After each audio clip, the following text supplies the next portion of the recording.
प्रिय सब्सक्राइबर बंधुओं, मैं भीखाराम डेंडान मेरे चैनल पर आपका हार्दिक अभिनंदन एवं स्वागत करता हूं।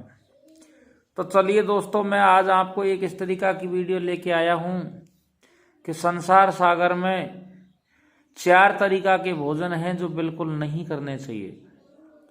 महाभारत का लेख है और भीष्म पितामह है अर्जुन को ये उपदेश दे रहे हैं कि अर्जुन 4 तरीका के भोजन नहीं करना चाहिए। इसमें एक बात सीखने को और मिलती है कि मनुष्य की अकाल मृत्यु होती है, वो अकाल मृत्यु से बचने के भी उपाय इसमें दिए गए हैं। वो किस तरीका से हैं सज्जनों? भीष्म पितामह अर्जुन से कहते हैं कि पहला भोजन अर्जुन वो है कि जिस थाली में भोजन रखा हुआ हो और वो थाली को कोई लांग गया हो या उसको कोई उलांड गया हो, वह भोजन की थाली नाली में पड़े कीड़े और कीचड़ के समान हो जाती है। उस भोजन को कभी भी ग्रहण नहीं करना चाहिए।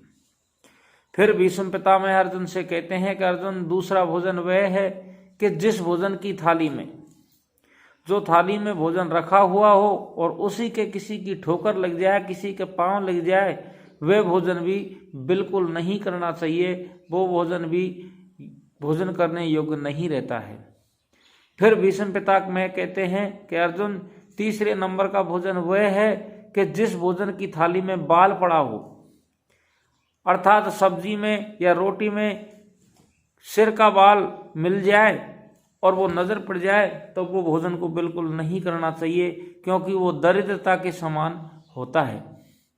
फिर भीष्म पितामह कहते हैं कि अर्जुन चौथे नंबर का भोजन है, अगर पति और पत्नी एक ही थाली में भोजन कर रहे हो तो वो मदिरा के तुल्य, मतलब दारू शराब मदिरा के तुल्य हो जाता है। ऐसे में भोजन बिल्कुल नहीं करना चाहिए पति और पत्नी को साथ में बैठ करके। ऐसे महाभारत का लेख और भीष्म पितामह अर्जुन से कहते हैं।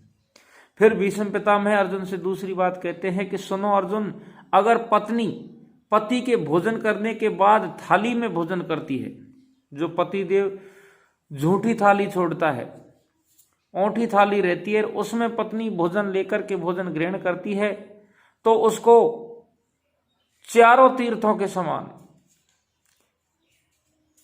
धर्म मिलता है, शुभ कर्म बनते हैं।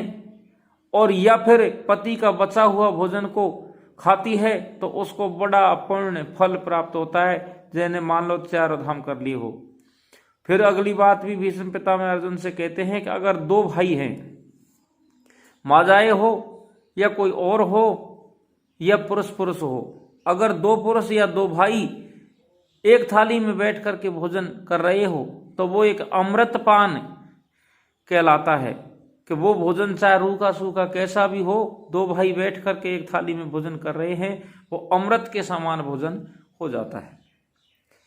फिर भीष्म पितामह अगली बात अर्जुन से कहते हैं कि हे अर्जुन, जब अमृतपान हो जाता है, 4 धामों के प्रसाद के तुल्य वह भोजन बन जाता है, मानो 4 धाम करके प्रसाद लेकर के बांट रहे हैं, वो भोजन बन जाता है। 2 भाई बैठ करके एक थाली में भोजन करते हैं। और कहता है कि सुनो अर्जुन, बेटी अगर घर में कुंवारी है, जब तक बेटी की शादी नहीं होती है, जब तक वो कुंवारी है और अपने पिता के साथ में भोजन करती है, तो एक ही थाली में बैठ करके अपने पिता के साथ में भोजन करती है, तो उस पिता की कभी भी अकाल मृत्यु नहीं होती है, क्योंकि बेटी पिता की अकाल मृत्यु को हर लेती है।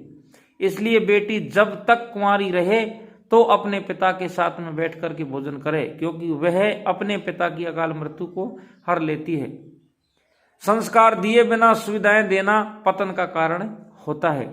सुविधाएं अगर आपने बच्चों को नहीं दी तो हो सकता है वे थोड़ी देर के लिए ही रोएं, क्योंकि सुविधा अगर पिता अपने बच्चों को नहीं देता है तो थोड़ी देर उनको दुख होता है और बाद में वो सुविधाएं जुटा लेते हैं। लेकिन अगर संस्कार नहीं दिए आपने अपने पुत्रों को तो हो सकता है वो जीवन भर भी रो सकते हैं। तो प्रिय बंधुओं, आपको मेरी ये जानकारी कैसी लगी? अच्छी लगी होगी, लाइक करना, कमेंट करना, अपने दोस्तों में शेयर करना। राम राम दोस्तों।